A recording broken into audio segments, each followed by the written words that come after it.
This is awesome. We've got Scandia, Itasca area, Duluth, Chisago Lakes, Moose Lake, Bowman Lake, International Falls, Cohasset, Esco, Central Hillsy area, Duluth. Awesome. Welcome, y'all. We'll get started in just a couple more seconds. Get folks to tune in. Hi, welcome everyone.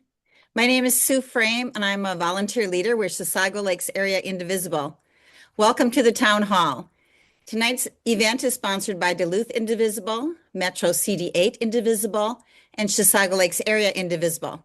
Thanks for joining us. Tonight we're going to hear from Harry Welty, running as a Republican, about his campaign to represent Minnesota's 8th District in the U.S. Congress, and his plans to fight for Minnesota families, our communities, and our democracy. Following a brief introduction from Harry, we'll have questions generated from the CD8 Indivisible chapters, which we've shared with Harry in advance, followed by a lightning round of short answer questions, then live audience questions through the Zoom Q&A. Please use the Q&A icon on the bottom of your screen to submit your questions, and feel free to upvote the ones you'd like to hear answered. We'll try to prioritize the highest rated questions. So again, welcome attendees and welcome Harry. Thanks for joining us. We're going to spend about an hour together, but in the first 2 minutes, Harry, what are the most important things you want us to know about you and your candidacy? Why you? Why now? Well, thank you very much. So I see you. Do you all see me? You do. All right, very good. Well, I'm going to make sure I do truth in advertising. I'm taking my glasses off, but I want you to see that I have them. I have just discovered that I really cannot read the names very easily from this distance with my glasses because I'd have to hold them up like this because they're reading glasses. I am a Republican.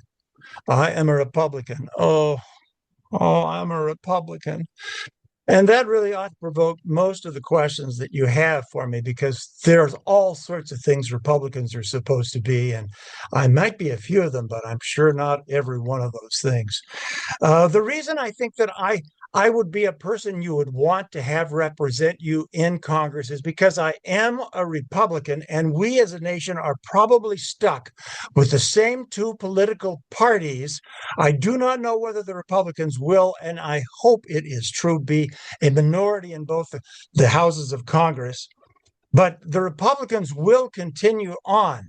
And what I really would love to be able to do is to remind people that the Republican Party was born of a nation split in two, and it was sewed back together with a great deal of precious lives by Abraham Lincoln, whose humor, whose seriousness, whose caginess, whose determination to make sure that the forefathers' dreams did not fall apart, made it all come true. He kept us together. And of course, the great irony is that right now, the latest person who calls himself a Republican has divided us, and not only divided us, but he's dividing us from the rest of the world.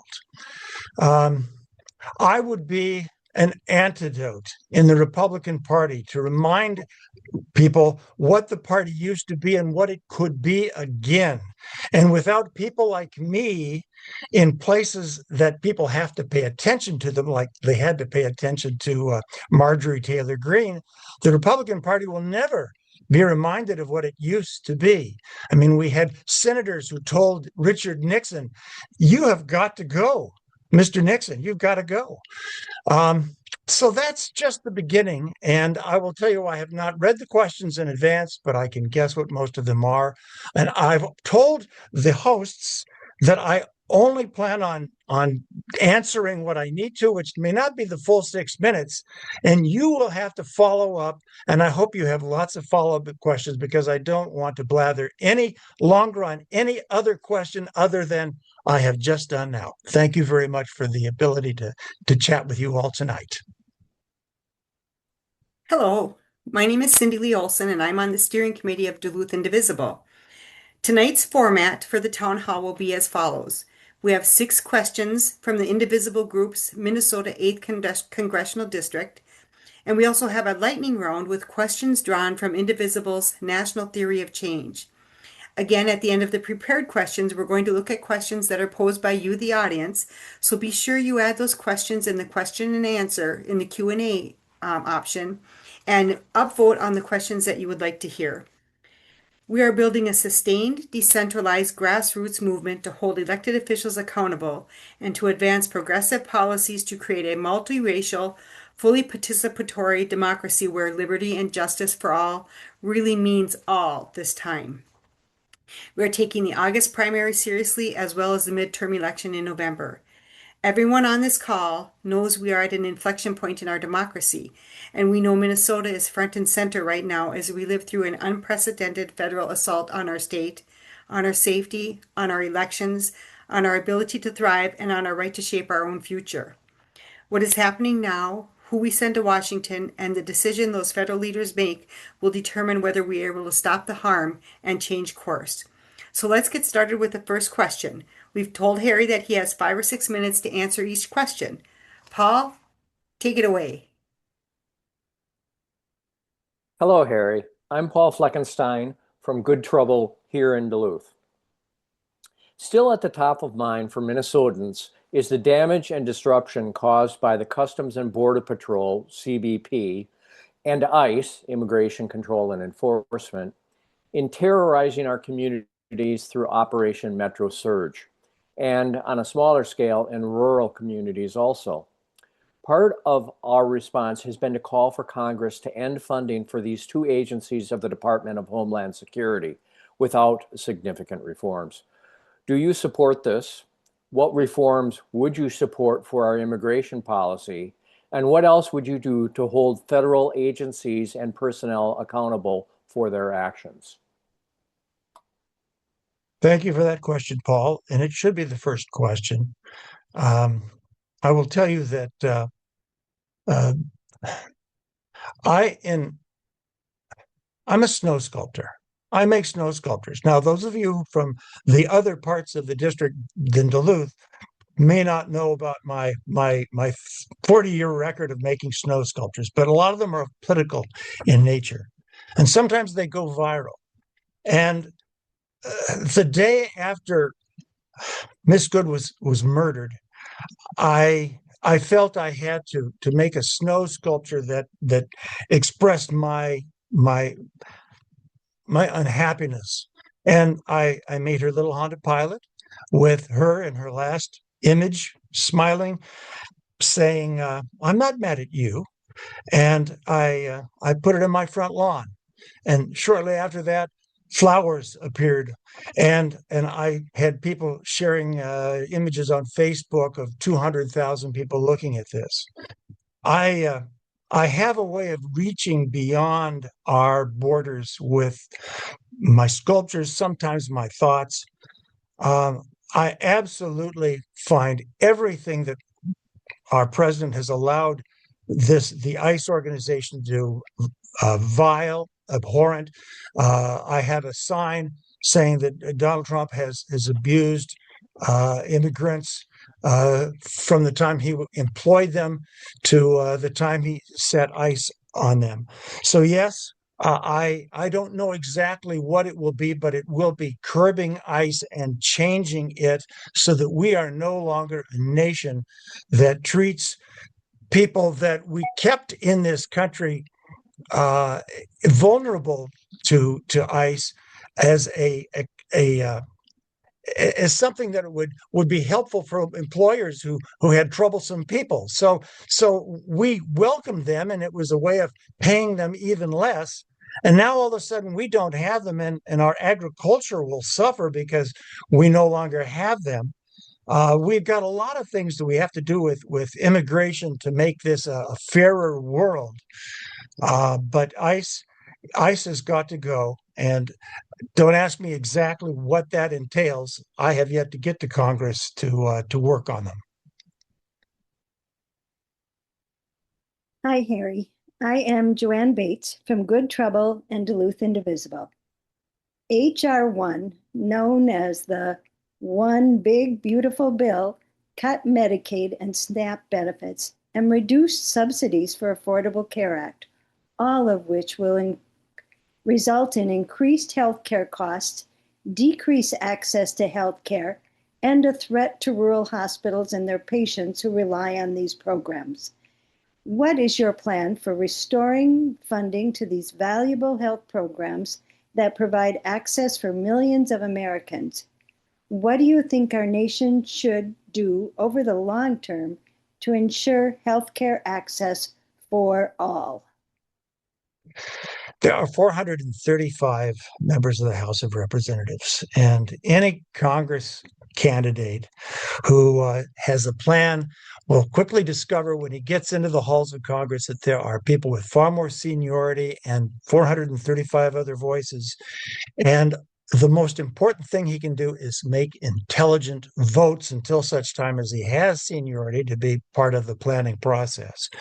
I will tell you that one of the things about me that makes me so much different is I've always joked, even before the Republican Party became as hideous as it has become, that Republicans were all socialists. Every time a Democrat 30 or 40 years ago said that the Republicans were going to threaten Social Security or any of the social welfare benefits that we began accumulating about the time of the Depression with Franklin Roosevelt, knew that they couldn't interfere with those things until Donald Trump.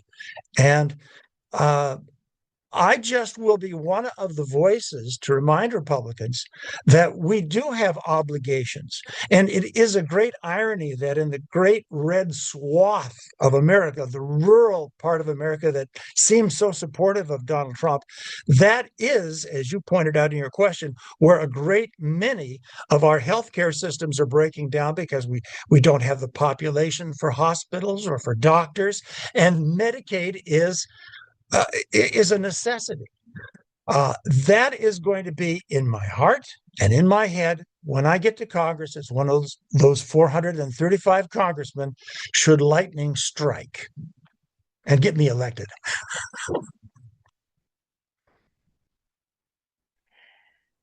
Hi, Harry. I'm Sue Summer. I'm on the steering committee for Duluth Indivisible. Candidates that have no legislative experience often find themselves at a disadvantage against an incumbent opponent. How do you plan to proactively address this experience gap? So one of the things about me is I'm the Energizer Bunny that will never stop. I think this will be my 21st or 22nd election. I just kind of have a chip on my shoulder about people who think that you have to have somebody who's got a lot of money, a lot of prestige, to get elected to office. And this is, in fact, I think my seventh attempt at the congressional seat. This will be the fifth time that I've challenged Pete Stauber, and I ran twice as an independent before that, first time in 1992 and then in 2006.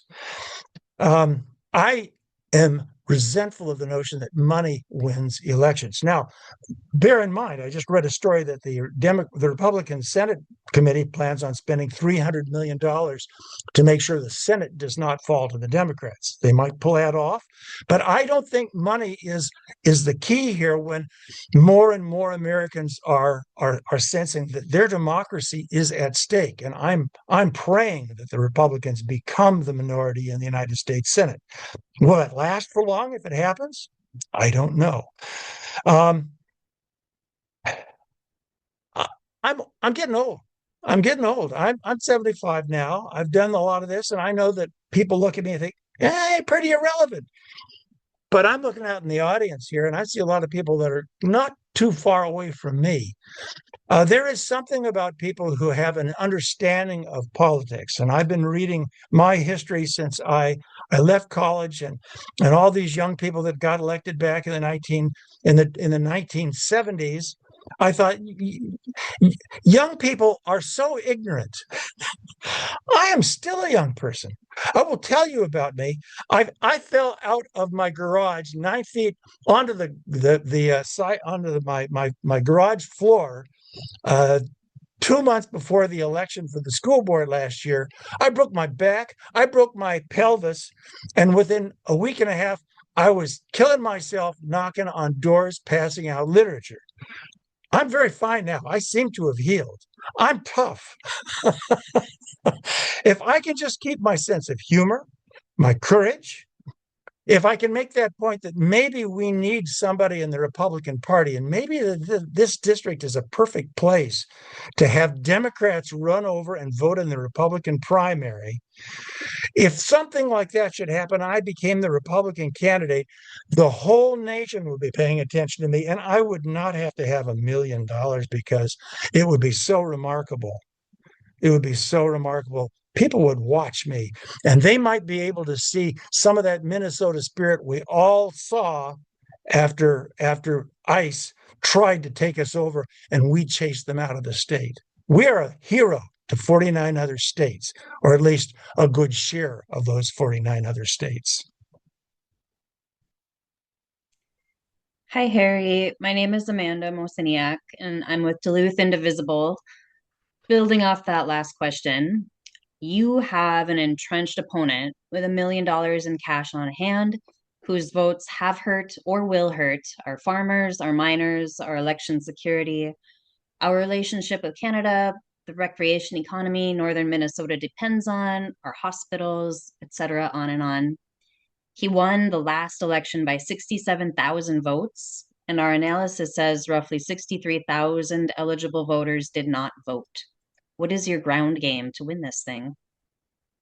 Yes, yes, yes, yes, yes, yes, yes, yes. He has what should be insurmountable obstacles from his record if if only they can be pointed out to people. And I really do think that as a ground game, and I have not really gotten much further. I would say that this Zoom meeting may be the beginning of my campaign when I come back from Costa Rica. That's another story. And I can imagine a lot of those Republicans saying, well, this guy has a different notion of what the Republican Party is all about.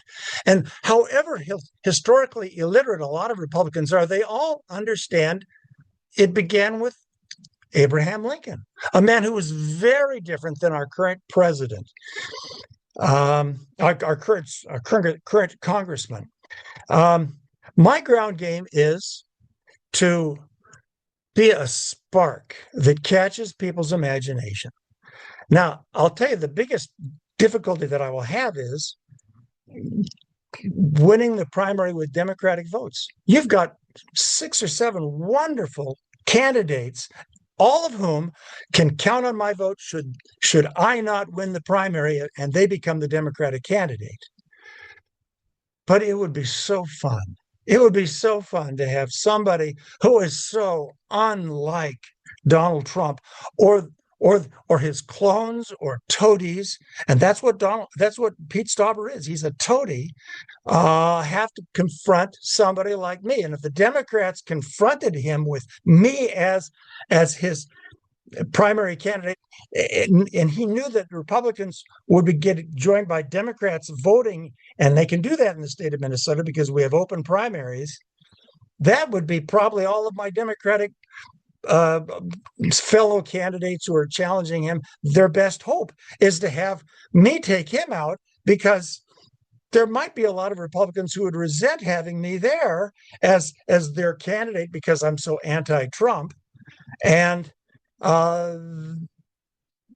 so I could end up losing. But you know what? I wouldn't mind losing to any of those Democrats. And the possibility of being a candidate as a Republican, unlike anyone has ever seen in 45 years, oh, that's so alluring to me. So that's my ground game. Thank you, Harry. I'm Hallie Pond, a co-leader of Brainerd Lakes Area Indivisible, and I want to talk about wealth disparity and the impact here in rural communities like mine. The chasm between the wealthy and the poor has been growing everywhere. And people where I live in rural Minnesota, a town of less than 1,000, are feeling it pretty acutely. Housing is a challenge.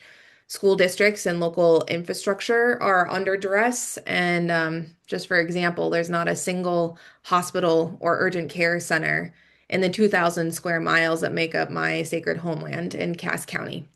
So, many small town Minnesotans don't feel seen in our infrastructure today, which can fuel some degree of resentment or simply disengagement altogether in the civic processes. So, I'm curious, how do you plan to rekindle trust with rural and small town voters and prioritize our well-being? And how could we partner together to bridge the urban-rural divide across this great place we call home in Minnesota? Allie, I'm known in Duluth as somebody who speaks my mind, and I think the third of the population in the district that lives in Duluth, whether they like me or agree with me, understand that I'm somebody who speaks from the heart. Wear my heart on my sleeve. Um, I will tell you something about my liberal Republican beginnings. Something my father told me once a long time ago, and this would have been, before I was married, and he was talking about history, and his point to me was the French Revolution is what you can expect when you allow too many people not to be taken care of, and they see wealth disparities, and they see the rich indifferent to their plight, and they see the wealth that might be expended in their behalf. And the French Revolution was just one of a number that have taken place through the years. I think you can say the same thing of the French Revolution, not only the French Revolution, the Russian Revolution, and Adolf Hitler. He came to power as Germany was struggling in the aftermath of the First World War and the many reparations they were forced to pay. I hear all the talk about the billionaires, and I feel very much the same way. And another Republican that I once supported, a fellow who was a state senator here, he was so put out. He was a Republican when the Republicans tried to get rid of the inheritance tax by calling it the death tax. I don't like the idea of an aristocracy, and everyone is saying. I hate to say that because that sounds like Donald Trump. I think everybody is saying that we are the new Gilded Age, thanks to Donald Trump and the vast quantities of money that so many powerful people have accumulated. Um, we need to think in terms of our responsibility to people, and no nation has ever been richer than the United States, and we can afford to let all people have a share of independence and security, whether it's healthcare, education. All of those things need to be taken care of. So that's something that should be spread out in these communities that are rural and red and have limited budgets because of the way we've divided up the population in Minnesota. Harry, Congressional District 8 is incredibly large. In fact, it's larger than the 5 smallest states added together. It's also diverse. It includes the Twin Cities metro communities, Duluth, the North Shore, Arrowhead, Iron Range, tribal nations, major parks and public lands, and an international border, even the Northwest Angle. How would you balance the sometimes competing interests of these communities while still representing the entire district? There's a so much notion that we're all in this together. The rural areas keep losing population. Some areas do grow, but we've got to make sure that everybody understands that the congressman is looking out at their interests. I have watched in the 50 years that I have lived in Duluth, I have watched the district grow to twice its original size as population leaks out of it and the metropolitan area takes on a larger share of our population. Congressman Blatnick, Congressman Oberstar, they managed to spend a lot of time in those rural areas. It's how you organize your congressional office. The first time I got close to Congress was as a college kid. I was a summer intern for a Republican congressman in southern Minnesota. His name was Anchor Nelson. And he was an old farmer. And I remember the huge rows of file folders, a whole wall of them, with all the mail, if you can remember mail, that was sent to him and his replies. And that's what a congressman should do is make sure that you're constantly being in touch with people. I mean, that's one of the great advantages in the old days congressmen got. They got to frank mail to people to let them know what's going on and stay tuned with their interests. That's just comes with the territory of being in Congress. And I would expect that I would be invited and eagerly sought out in every community in this vast congressional district if I got to Congress. And it will be a challenge because it is huge. But that's just what a congressman should do, or a congresswoman. Thank you, Harry. It's time for the lightning round now. We're looking for about 30-second answers or less on each of these. So if you're elected to represent the U.S. represent us in the Congress, how would you respond? Should overseas military action of any kind require explicit congressional authorization? The Constitution says that is the case, Sue. But as many people have pointed out, I mean, it's been a long time since Congress declared war. We've had all sorts of disputatious events that weren't quite war. And certainly watching what Donald Trump has just done in threatening to bomb Iran into the Stone Age shows you how far from those old congressional parameters we are. So it just shows we've got to be careful who we vote for. Probably that won't happen, but I'll scream like a stuck pig if we got a president who does what Donald Trump just did. Okay, thank you. So Harry, you're also going to face a long list of challenges in Congress, from cuts to basic health care and climate resilience, to protecting our lakes and streams, to attacks on brown, Black, trans, and queer communities, and the gutting of science and public health. This moment will end, but the work to rebuild will be immense. If you get to Congress, what are your top priorities that you'll focus on first? Well, democracy for one.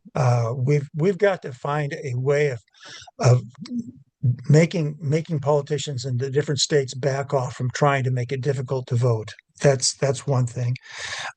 We need a new era of integrity, and I think I will be far more candid and honest with voters than our current president. You mentioned a whole lot of issues, and I've got something to say about every one of them, and maybe they'll come up later on.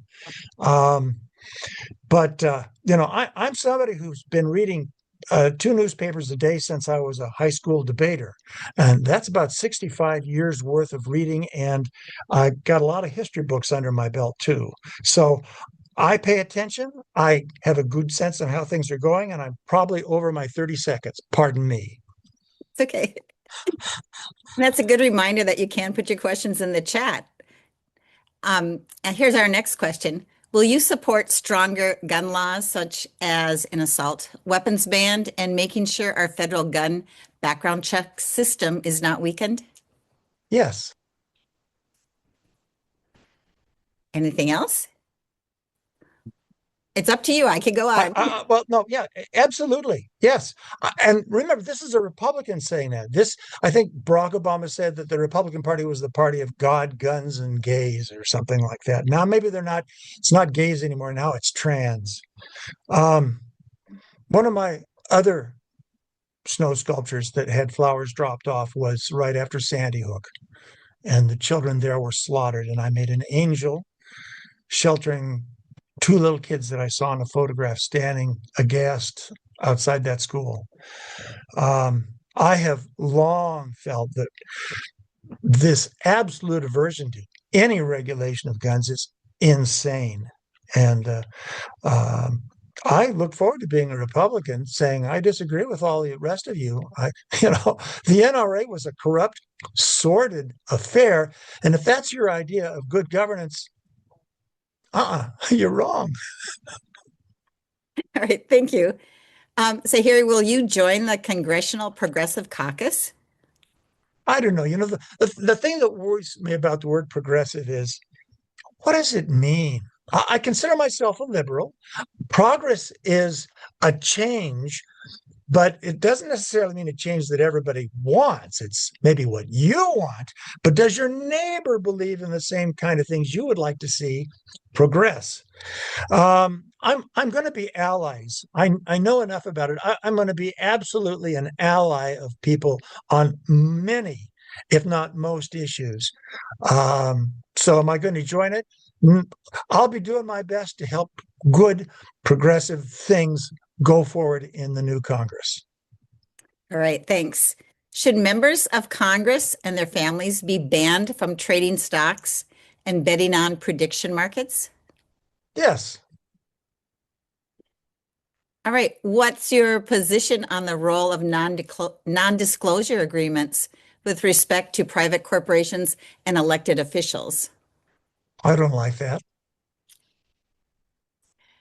So if you're elected, will you commit to meeting in person? And you already said this once, but I'm going to have you say it again because it's something we really need in our area. Will you commit to meeting in person regularly with in your district offices and other community settings with your constituents, including those whose party affiliation may not be your own? If I was Pete Stauber, I would have come home to Hermantown and I would have shaken hands with everybody with a poster outside his office saying, "You're not my kind of guy, Pete." And I would say, "Hi, I'm your congressman. We should talk." Yeah, I believe in talk, and I've never been afraid to talk to anybody. So here's our last lightning round question. What are you curious about besides politics and work? I just finished reading the wonderful McCullough book, Truman, 992 pages. It's been on my shelf for perhaps 10, 12 years. I love history. I love knowing why we are the way we are and how we got to be the way we are, because I like to look into the future to try to figure out where we might end up along the trail that we followed. So I would say history, people, theology, science, all those things are my cup of tea. Great. Thank you, Harry. I appreciate all those. This is the end of our lightning round. So next, we're going to take the questions from the attendees. And we're going to take the ones with the most upvotes first. And these questions, we're thinking around 2 to 3 minute answers. Okay? Sure. All right. Hi again, Harry. Your first question comes from Karen. She asks, what is your opinion of the proposed data center in Hermantown? I've been playing around with AI, Amanda, and I find it interesting.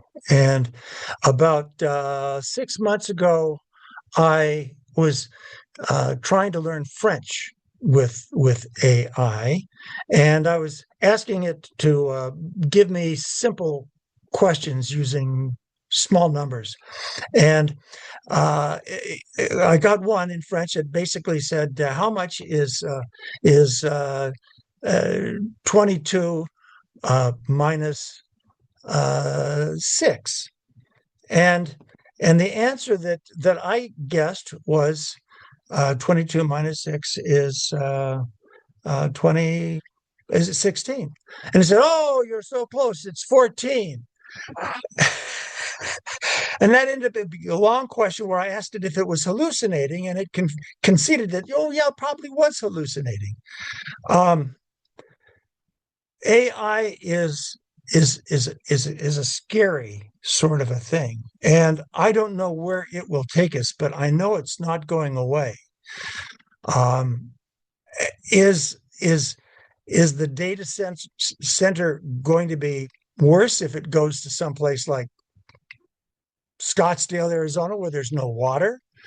Um, I am not opposed to having data centers, but that does not mean that you want to have a bunch of local officials sneaking something under the carpet.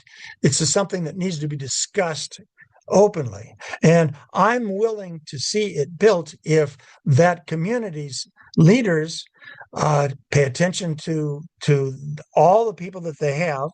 And if they set it up, we will find out how much damage it does. But I think we have the water reserves that make a data center that's going to be built somewhere something that's not a bad place to put it. So I think it's 7 football fields of area. Is that worse than the Miller Hill Mall? I don't know. I'm not opposed to it. Let's put it that way. I just believe that it needs to be discussed and thought through carefully for that community, and I trust that that community's leaders will act in accordance with that hope of mine. Great. So the next upvoted question actually has like at least 3 different iterations of it, asking, why do you still identify as a Republican? Because I'm pissed off at what happened to the Republican Party. I'm a stubborn guy. I broke my hip. I broke my back. Oops, my battery is running low. I may have to check this. I'll be pulled out. Come on. Oh, are we okay now? Where was I? Say that again. What was the question again? I got shook up when I told my battery was about to kill my computer connection. What was it again? Sure. Many people want to know why you're still a Republican. I have had people ask that question. I'm a stubborn person. I mean, we're not going to start calling Abraham Lincoln a Democrat. Although, you know what he did? When he ran for re-election, he didn't think he was going to win. And he didn't whine about it like some presidents we know. What he did was he brought a Democrat onto the ticket. And he changed the name of the whole party. It was the Union Party in his second go around. And when I was a kid, my grandfather told me that the worst mistake he ever made in his life was voting for a Democrat, because Woodrow Wilson promised to keep us out of war, and look what happened. Well, World War I. As a kid, I scratched my head over that. But what I got from that was there's something about loyalty and honor. And my grandfather went in and fought that war, was awarded a Congressional Medal of Honor, fought with a lot of Black soldiers. And my grandfather was a very decent man. And the Republican Party needs people like my grandfather in it. And if that's me, being a Republican where everybody thinks Republicans are all one thing and being different, I don't think that's a bad thing for me to be. Okay, next question is from Gwen, who asks, if elected, would you vote to impeach Trump? I would have the first 2 times, and even a few Republicans did both times. Yeah, I think he's guilty of more crimes than ever before. I guess what I'll ask myself, and it will depend on the majority of Congress, is this a fight worth having? I kind of like having Donald Trump suffering as the president, hated the way he is. And I don't necessarily want to have Vance there as his replacement. I think he's going to be tormented for the last 2.5 years of his presidency, and maybe that's the best place for him to be. But he deserves to be impeached. No question about it. Nice. Next question's from Karen. Would you push to have the remaining Epstein files released? Yes. Yes, including the things that suggest that Donald Trump raped, girls in their early teens. Next question comes from Nancy. She says, I love your snow sculptures and enjoy them every year, but that isn't my question. What is your stance on gays and trans people? I have had a long history of learning about gays, and it started when I was about in fifth grade, and I saw a couple of older boys next door taunting another boy, calling him a queer, and I saw him begin weeping, and I thought, queer just means weird. Why is he crying about that? So I went and I asked my mother, and my mother told me about her best friend who married a gay man. And of course, we didn't use the word gay back then. He was a homosexual. And she told me all about this story, quite a story. Now, this was when I was in fifth grade in about 1961 or 62. And I have many gay acquaintances, friends. I've written about them. I write in the Duluth Reader for the Duluth people, and the Duluth Reader issues are for the last 4 or 5, 6 years are all available online. And some of those are about events and occasions in which I've dealt with gay people. I think I need to jump ahead and start talking about trans people, because the Republican Party and what it is doing to make them into hideous people that they are not is so unjust. It's so unchristian. And even Republicans seem to have gotten along with the idea of gay life now, although you got to watch out. There's some pretty ferocious bigots out there. Trying to win acceptance for transsexuals is that's the next frontier that we have to work on, and we've got some work ahead of us. And the next question is, why do you think Democrats should jump ship to vote for you in the Republican primary? Because I think it would be I think it would be a game that Democrats could not lose. If they got me elected, they would either have an antidote or a vaccine or something else in the Republican Party that would make the Republican Party scratch like heck, or it would give the Democrat who succeeds in the Democratic primary, and as I said, any one of them would be vastly better than Pete Stauber, might give them a leg up instead of having to fight all those red Republican voters. The red Republican voters might decide, oh, Welty's the candidate, I'm not going to go vote. So I don't think Democrats would be harmed at all. The only thing is one of the Democrats so much better that they have to pick and choose between those 4 or 5 candidates?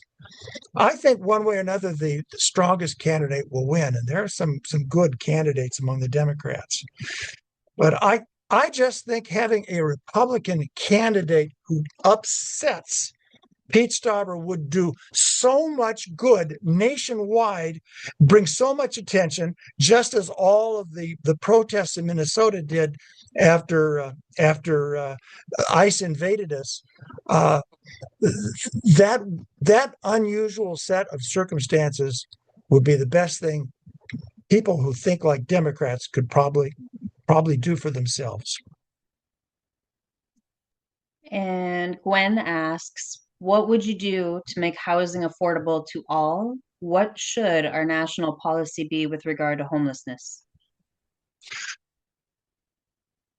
Homelessness is we have turned away from having anything to do with homelessness at all. I guess what we want to do is what the French did. They took all their homeless people and they shuttled them out of Paris when they had their Olympics. We do not prioritize housing. and it needs to be prioritized. Uh, uh, Franklin Roosevelt, Harry Truman, they both made housing one of their critical considerations for America. And we have a president who did his best to make sure that the Black people who wanted to, buy apartments from him, he didn't have to cater to them. He violated the law on that. His heart is just not in taking care of people, and we need a Congress that does. Okay, we have 4 questions left, unless anyone else wants to pop some questions in. We have just about 10 minutes left. And the next question you sort of touched on in the lightning round. So this is funny. Someone asks, should lightning strike and you are elected as our representative, would you be available to constituents in open town hall meetings or other ways? I would love that. I think you can divine from my appearance here that I'm kind of a people person. I like questions. I like follow-ups. And so yes, absolutely, I will do that.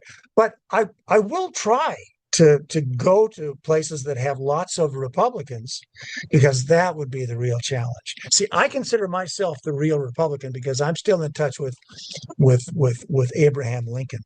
And I don't think anybody who's a Trump person can deny that the Republican Party is more, or has traditionally been more, associated with Lincoln than Trump even. And I would just love being there as old Abe himself, talking to people. I don't get ruffled very easily. Uh, that'd be a lot of fun. Nice. Karen asks, could you support banning wolf hunting in Minnesota? Probably not. My children went up. I had a son. I just was talking to him when he was in grade school. He went up to Wolf Point, and I went with him as a chaperone. And I embarrassed him because I like to sing. um, uh, Hunting them to extinction, that's foolish. Um, allowing farmers the right to make sure that wolves that attack their livestock, in any state that you don't allow that to happen, you're going to have people secretly go out and kill wolves. Wolves are something that needs to be managed, and an outright ban, I don't think that makes sense. Okay, Bonnie asks, what is your opinion of the SAVE Act? Oh, that typical Republican thing. The Republicans want to make sure if they can't win by getting a majority, they're going to interfere with people's ability to vote. My wife takes some. My wife was kind enough to take my last name, and she has not divorced me. She hasn't had to pick up new legal papers, but.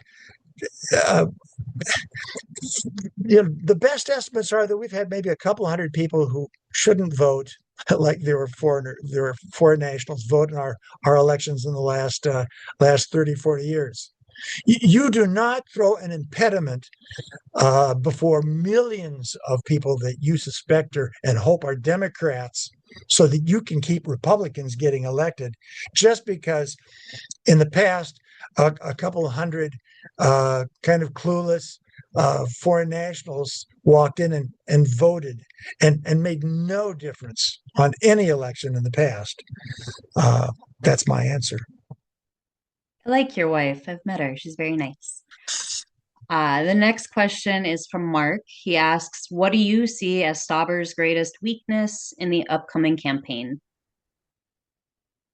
His nose is so far up Donald Trump's butt that that it shows his intellectual limitations. And I would think that even Republicans understand that. And I'm almost sorry I wasn't quite as crude as Donald Trump describing his Easter threat to Iran as I talked about Mr. Stauber. But Mr. Stauber, I believe he claims to be a Christian, and he can't even bring himself to say, Mr. President, that really was uncalled for, to my knowledge.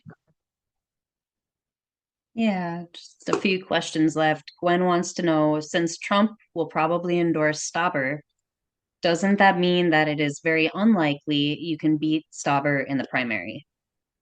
Probably. Short answer. Okay. We have another Stauber question from Karen. What do you feel is the worst mistake Congressman Stauber has made for the people in the 8th District? Slavishly supporting a president who has no regard for America or its history. Okay. Making good time. Last question comes from Gwen. Do you consider yourself a fiscal conservative? If so, in what way? You know, I used to describe myself for the first 20 years that I was a Republican as a fiscal conservative and a social liberal. I mean, I believe in being prudent. The great irony, Gwen, is that we have a president right now who has made so many disastrous financial expenditures that that I'm appalled with that. It does the idea of just fiscal prudence has nothing to do with Donald Trump. He's bankrupting us in so many ways. He's destroying industries that we should be fostering. He's destroying trade agreements that we have. The Europeans right now have seen America for what it is, and I wish it wasn't Donald Trump, but right now they almost are thinking that their best friend is the communist totalitarian led China, which is helping Trump, ironically, get his sorry little butt out of the Straits of Hormuz right now. China, because China is a conservative country. It doesn't like change, and that's one of the things that comes with China. It's got a long tradition of trying to keep everybody organized, and they crack down hard when they don't like people, showing up and protesting in the streets. But Donald Trump is nothing of a fiscal conservative. Our debts are going up big time. He wants to spend $1.5 trillion or something like that on the military. Give me a break. No, I'm a common sense person in an era where there is no more common sense in the Republican Party. Okay, we got two people wanting to know the same question. So, what do you feel about protecting the boundary water canoe area from mining? I'm gonna tell you, there is obviously copper ores that the world is going to need down there, and I have been to some of the. I think the one that Trump and Pete want opened is probably about the worst site to have a copper mine. I would love to have us invest in finding out about the sulfites, which seem the sulfa compounds that seem to be the most threatening to like wild rice and to the environment. Try to figure out what we can do to make it possible not to harm that rich water environment. And at some point, when we figure that out in the same way that they figured out how to process taconite and save the steel, the iron mining industry, we can go there. But I don't think we need to rush in there right now. I'm not eager to do that. And so it probably will happen at some point in the future. But let's Minnesota invest in figuring out how, if and when it happens, we will not imperil the water, which is the resource the whole world will be counting on. That's far more important than any metals.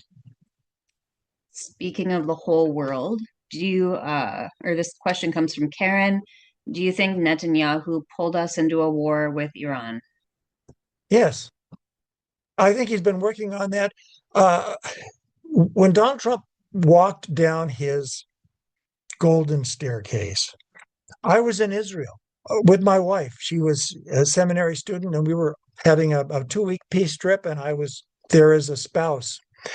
And the peace community was just they were aghast at the things that Netanyahu was doing, and it was so obvious he wanted to get rid of Barack Obama and he wanted to have Donald Trump, and they are two peas in a pod, bankrupt morally, uh, greedy, um, criminal in ways that are obvious, and they cater to the worst elements of both their nations.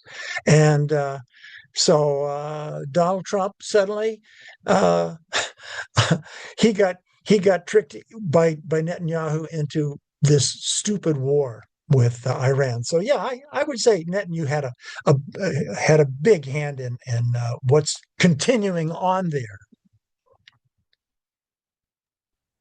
Thank you, Harry. This kind of concludes the Q&A portion, and we're coming up on the close of our time together.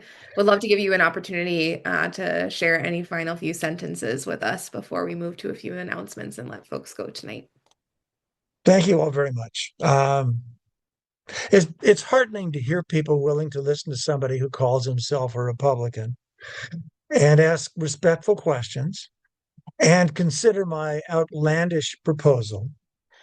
I have to do what I'm doing now because it's either that or have a heart attack. As long as I'm speaking out for justice and for the right and the memory of us in our better days, I can live with myself. And I don't have to win an election to be able to live with myself. But this is an age that cries out for honest voices to try to figure out solutions and work with people. And I think I'm uniquely able to work with all sorts of people who might not trust me otherwise. And that's what you need if you're going to make progress towards peace and prosperity and being able to sing Kumbaya without getting embarrassed. Well, thank you so much for your time with us tonight, Harry. We appreciate you and your honesty and presence with us tonight. And thanks to you all for tuning in this evening. Town halls like this are really just the beginning of our efforts to create a government that is truly representative of all of us and the well-being of the people who call this land home and the land itself. So stay engaged, stay informed, and set up your own candidate town halls if that calls to you through your local indivisible groups, and really keep working towards the results that matter here in Minnesota. We're all connected and we are all needed in our unique and powerful ways. So keep showing up. On Wednesday, April 15th, we'll meet Dr. Wendell Smith, who's another DFL candidate. And just make sure to mark your calendars for August 11th, which is primary day, and make plans to vote. And if you're going to be away, make sure to vote by absentee ballot, which you can do as early as June 26th. So thank you all for tuning in this evening. Thank you to our panelists. Good night. Take good care, and we'll see you at the next one. Bye, y'all.